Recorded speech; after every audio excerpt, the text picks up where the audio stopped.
सो नमस्ते guys again. BPSC previous year math question की series को कंटिन्यू करते हुए 65th बीपीएससी के क्वेश्चंस देखेंगे जो 2019 में पेपर आया था वो। और इसमें ये बता दें कि ट्रिक्स नहीं देख रहे हैं हम लोग कोर कॉन्सेप्ट देख रहे हैं। कोर कॉन्सेप्ट जो है ना सिर्फ बीपीएससी में काम आएगा बल्कि यूपीपीएससी या यूपीएससी के क्वेश्चन जो आते हैं सी सेट के एप्टीट्यूड, जहां भी एप्टीट्यूड आता है वहां पे वो कोर कॉन्सेप्ट काम आ सकता है। एंड ट्रिक्स जो है वो 2-3 दिन में भूल जाते हैं, बट कोर कॉन्सेप्ट जो है वो लंबे समय तक याद रहता है। तो ये मेरे पास जो क्वेश्चंस हैं ये, जैसे हम जानते हैं बीपीएससी में हर साल जो है 10 क्वेश्चंस आते हैं और वो मार्क्स काउंट होते हैं। ये बहुत इंपॉर्टेंट चीज है कि मार्क्स काउंट किए जाते हैं उसमें। जैसे यूपीएससी का है उसमें मार्क्स काउंट नहीं किए जाते, बट इसमें काउंट किए जाते हैं। तो इसमें जो है 10 में से 10 क्वेश्चन को ठीक करना ये एक बहुत बड़ा एडवांटेज होता है स्टूडेंट्स के लिए। तो ये 65th बीपीएससी के क्वेश्चंस हैं, वो 10 क्वेश्चन हम आज देखने जा रहे हैं। तो पहला क्वेश्चन है समीशन के ऊपर। अच्छा, समीशन का अगर फॉर्मूला देखें तो ये क्या बनेगा? 15 टाइम्स जो है पहले तो दिस वन, इसमें 1/3 जो है 15 टाइम्स ऐड हो रहा है, तो 1/3 इंटू 15 करके जो 5 है उसको पहले बाहर निकाल लो, that is it.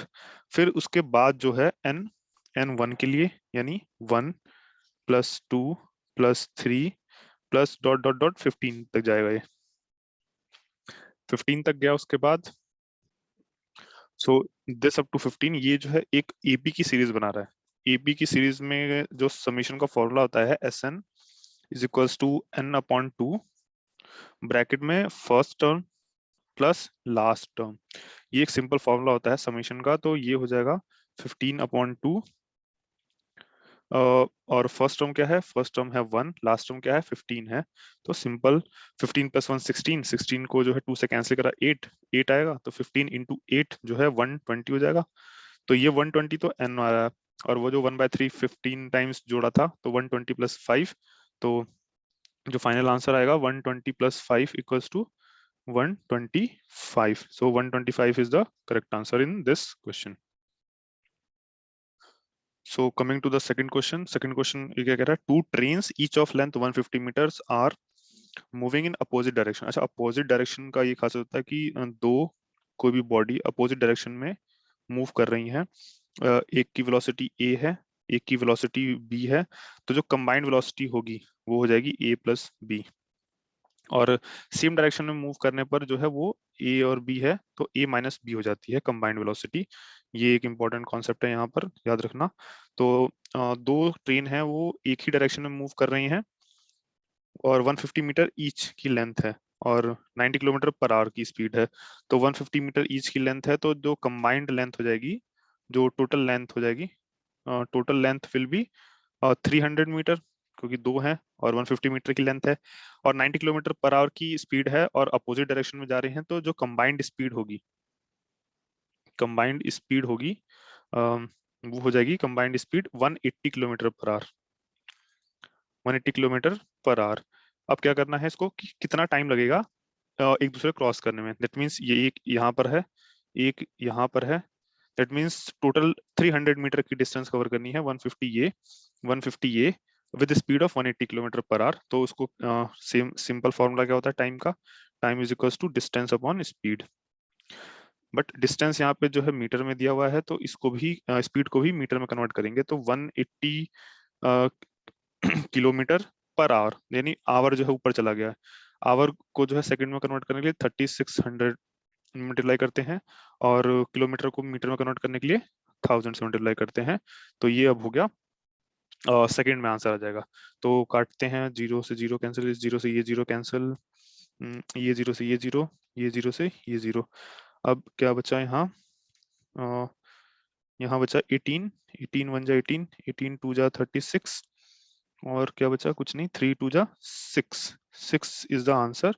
So 6 second, it will take 6 second to cross the each train totally. The number of ways in which 12 identical pens can be distributed between two students if each student to get at least two pen is। हाँ, तो इसमें क्या करेंगे कि 12 pen है। ये कह रहा है कि ईच स्टूडेंट को जो है 2 पेन मिलना है। तो ठीक है, 2 पेन मिलना है ईच स्टूडेंट को, मतलब तो इसकी एक संभावना क्या होगी कि पहले स्टूडेंट को मिला 2, ठीक है, और दूसरे स्टूडेंट को अगर पहले को 2 दे दिया हमने, क्योंकि मिनिमम 2 देनी है हर स्टूडेंट को, तो एक संभावना ये बनेगी पहले को 2 दूसरे को बचे हुए 10, फिर दूसरी क्या बनेगी, 1 को 3, ऐसे 9, फिर 4, फिर 8, फिर 5 और 7, फिर 4, 8 अगेन, फिर वही रिपीट करेगा, फिर 3, 9 और 1 मिनट, 1 2 3 4 5, यहाँ अच्छा ये गलती हो गई यहाँ पर 5 है, यहाँ पे 6, तो यहाँ पर फिर यहाँ 6, फिर यहाँ पे जो है 7, तो यहाँ पर 5, और फिर एक जने को 8 मिलेगा, तो दूसरे को फिर 4 मिलेगा, फिर एक को 9 मिलेगा, तो एक को 3, एक को 10, तो एक को 2। अब 2 से कम नहीं कर सकते, 2 जो है मिनिमम है, तो ये ही है नंबर ऑफ वेज कि एक को 2 मिले दूसरे को 10, या एक को 3 मिले दूसरे को 9, या एक को 4 मिले दूसरे को 8, ऐसे करके इतने वेज बनेंगे। तो कितने वेज बनते हैं टोटल, ये बनेगा आपका 1 2 3 4 5 6 7 8 9, तो टोटल 9 वेज ऐसे हैं जिनमें से जो है 12 आइडेंटिकल पेन्स को जो है 2 स्टूडेंट में डिस्ट्रीब्यूट किया जा सकता है, और प्रोवाइडेड कि हर स्टूडेंट को जो है 2 pen at least, each student will get 2 pen at least, यहाँ पे जो है 2 पेन, यहाँ पे मिनिमम 2 पेन, इससे कम नहीं हो सकता। तो that is your answer 9। So the next question is, if the radii of circle A and B are in ratio of 1.5:1, what is the areas of circle A and circle A and B? तो एक चीज हम जानते हैं कि area क्या होता है, एरिया का फॉर्मूला होता है पाई आर स्क्वायर। तो अगर रेडियस R1:2 R2 जो है 1.5:1 की रेशियो में है, तो पाई जो है वो तो कॉमन है, पाई तो कैंसिल हो जाएगा, तो जो एरिया होगा A1:A2, it will be nothing but 1.5 का स्क्वायर इज टू 1 का स्क्वायर। तो 1.5 का स्क्वायर हम जानते हैं 2.25 होगा, 1 का स्क्वायर 1 होगा, तो ये सिंपल तरीके से निकल गया, 2.25:1 is the answer. So next question, coming to next question, what we have, a tap can fill a water tank in 3 hour, other tap can empty it in 4 hour। ठीक है, एक टैप जो है वो फिल करने की जो capacity है वो 3 घंटे की है, मतलब 1 घंटे में वो 1/3 जो है फिल कर देगा, और जो एम्प्टी करने वाला पाइप है वो एम्प्टी करने की कैपेसिटी है उसकी 4 आवर में, दैट मींस 1 घंटे में 1/4 फिल करेगा। और अगर ये दोनों काम करते हैं एक साथ, दोनों काम करेंगे एक साथ, तो एफ वाला जो है वो फिल करने काम करेगा, ई वाला जो है एम्प्टी करने का काम करेगा, तो माइनस लगेगा यहाँ पर। दोनों एक साथ काम करते हैं तो 1/3 minus 1/4 is equal to 4 into 3 12, 12 4 minus 1 1 1/12। तो अगर दोनों एक साथ काम करते हैं फिर भी एटलीस्ट 1 घंटे के बाद 1/12 पार्ट जो है वो फिल हो जाएगा। तो आगे क्या बोल रहा है, if the tank is 1/3 full, अच्छा अभी ये दिया है कि 1/3 ऑलरेडी फिल्ड है, the tank is already 1/3 field, मतलब 2/3 is remaining, 1/3 is filled, here it is 1/3 is filled and both taps are open together, then the time taken to fill the tank will be, now एक both the tank अगर open करें तो 1 घंटे में जो है 1/12 fill कर पाएंगे, और 2/3 जो है वो रिमेनिंग है, 2/3 रिमेनिंग है, 1/12 फिल करना है, 1/12 जो है वो स्पीड है, तो कितना टाइम लगेगा, ये जो है वर्क डन है, वर्क दिस इज स्पीड, तो time taken will be work upon the speed, तो ये हो जाएगा 2/3 upon 1/12।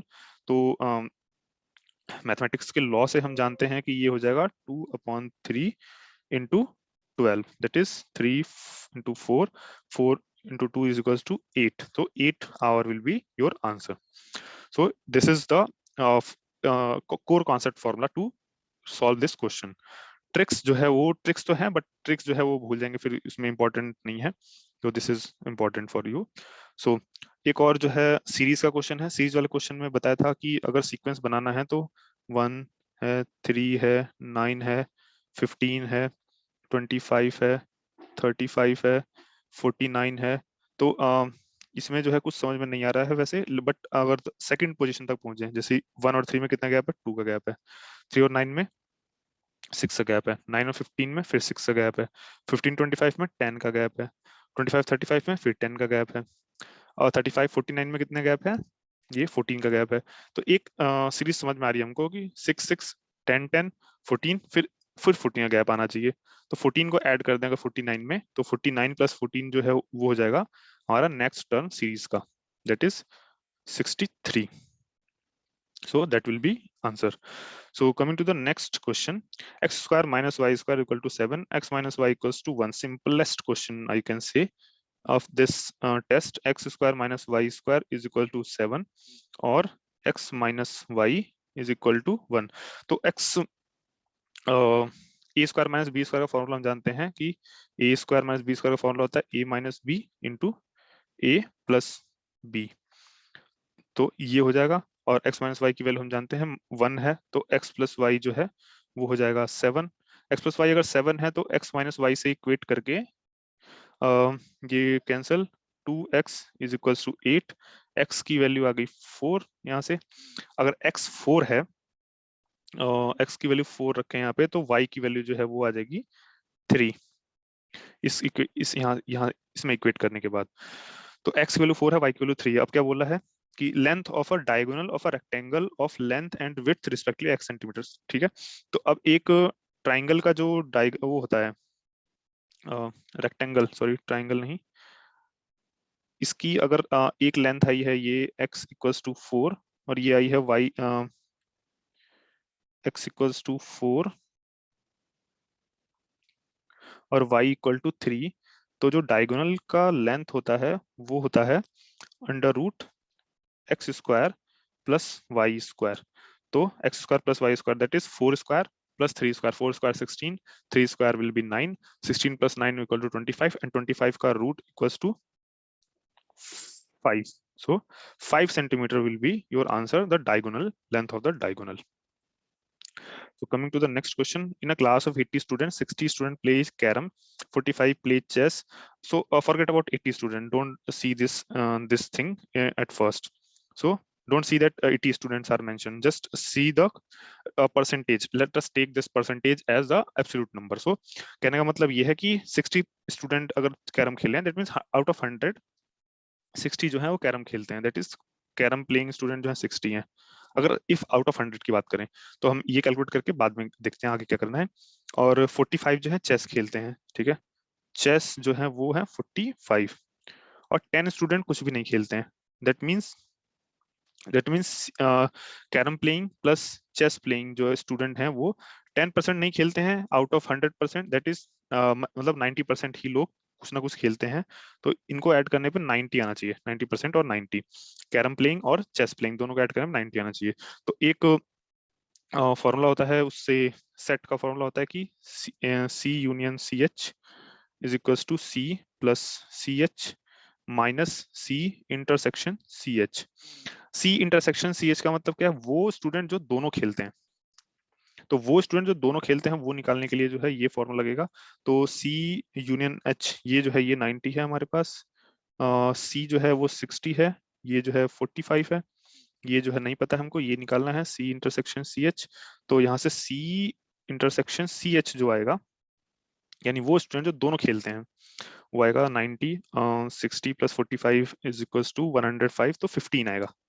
15 student play both chess and carrom as well. But question में क्या पूछ रहा है, the number of students who play only chess. तो जो चेस खेलने वाले टोटल कितने हैं 45, आउट ऑफ उसमें से कितने हैं 15 जो है वो दोनों खेलते हैं, तो ये 15 निकाल देंगे इसमें से, चेस प्लेइंग में से, चेस प्लेइंग में से ये 15 को माइनस कर दें तो 30 आएगा स्टूडेंट। 30 स्टूडेंट ऐसे होंगे जो सिर्फ और सिर्फ जो है चेस खेल रहे होंगे, या कुछ गलती करी इसमें, नहीं 30 स्टूडेंट नहीं, 30% ऑफ स्टूडेंट। हमने शुरू में क्या माना था, हमने इसको जो है इसको कैलकुलेट किया था 100% पे लेके, दैट मीन्स 30% जो है वो ऐसे स्टूडेंट आए हैं जो सिर्फ चेस खेलते हैं। तो 30% अगर चेस खेलते हैं आउट ऑफ 80 स्टूडेंट, तो 80 का 30% कितना हो जाएगा, 30/100 into 80, that will give 0 0 cancel, 0 से 0 cancel, 8 into 3 equals to 24. So 24 will be your answer. So 60%, 80 का 60% कैलकुलेट करना पहले, फिर 45% कैलकुलेट करना, उससे बेहतर यह है कि 100 एब्सोल्यूट मान के चलो, जो आंसर आए वो परसेंटेज हो गया, उस परसेंटेज का फाइनल कैलकुलेट करो, that is will be much easier for you. So coming to the next question, what it is saying, x cube minus y cube. वो जो है 117/8 है। तो इसमें सिंपल एक फॉर्मूला होता है a cube minus b cube का, वो होता है a minus b that is x minus y into x square plus x y plus Y square. तो ये सिंपल फॉर्मूला जो है ये याद रखना है बस। तो x माइनस वाई क्यूब दिया है 117/8 और x माइनस वाई दिया है 3/2 और ये चीज जो है वो हमको निकालनी है, दिस दिस इसको लेट सपोज कर लेते हैं a, इतना लिखने की जरूरत नहीं है। तो यही निकाला ना हमको, x square plus x y plus Y square, तो इसको लेट सपोज a कर लेते हैं। तो a इक्वल्स टू हो जाएगा 117/8, ये उस साइड जाएगा तो 2/3 हो जाएगा। तो 3 से कैंसिल होगा ये 117। उसको चेक करने का भी तरीका है कि ये सारे डिजिट को ऐड कर दो, 1 + 1 + 1 + 7 इज 9। ये 9 अगर 3 से डिवाइड हो रहा है तो 117 भी 3 से डिवाइड होगा। तो 3 1 3, 3 3 9, 2 17 और 3 9 तो ये 39 से कैंसिल हो गया और ये 2 4 से कैंसिल हो गया। तो ये फाइनल आंसर आया 39/4। So that will be your correct answer, 39/4। सो इस सीरीज का लास्ट क्वेश्चन अगर देखें, हाँ ये है। ये एक इंपॉर्टेंट क्वेश्चन इसलिए है क्योंकि अगर बेस सेम होता है, ठीक है, इसमें क्या है, बेस सेम करना पड़ेगा। बेस सेम करने के लिए जैसे 5 का पावर है x square plus 2x plus 7, अगर बेस सेम होता, नीचे जहां 125 है वहां भी 5 होता, तो ऊपर वाला जो इसका पावर है उसको इक्वेट कर सकते थे हम। तो इसको 125 को 5 बनाने के लिए क्या करेंगे, 5 का क्यूब जो होता है क्या होता है, 5 इंटू 5 25, 25 इंटू 5 125। तो 5 का क्यूब जो होता है वो होता है आपका 125। तो 125 की जगह जो है 5 का क्यूब रख दें अगर, 5 क्यूब और देन उसकी पावर जो है क्या है 2x प्लस 1। अब जो है ये पावर को इक्वेट कर सकते हैं हम लोग। तो ये हो जाएगा सीधा x square plus 2x plus 7 is equal to ये 6x प्लस 3। तो ये होगा एक्स स्क्वायर, 6x को यहाँ लेके आएंगे तो -4x और 3 को यहाँ लेके जाएंगे तो +4 इक्वल्स टू 0। तो अब ये सिंपल हो गया एक्स स्क्वायर, इसको ब्रेक कर लें अगर एक्स स्क्वायर को, x square -2x plus 4 is equal to 0। अब जो है x कॉमन ले यहाँ से तो x -2, यहाँ से जो है -2 कॉमन ले तो x -2 इक्वल्स टू 0। तो that means nothing but x -2 का होल स्क्वायर बन गया ये इक्वल्स टू 0। तो ये देगा हमको x equal to 2, x equal to 2 as a value. तो x इक्वल टू 2 पर जो है ये इक्वेशन को सेटिस्फाई करेगा। तो ये थे जो है आज के बीपीएससी 65th के क्वेश्चन। और नेक्स्ट में हम बीपीएससी 64th का करेंगे और इससे प्रीवियस ईयर करेंगे। और यूपीएससी पे अगर आपको इससे बेहतर चाहिए, कोई वीडियो चाहिए, तो उसके लिए भी कमेंट सेक्शन में लिखें, we will make that also. Thank you.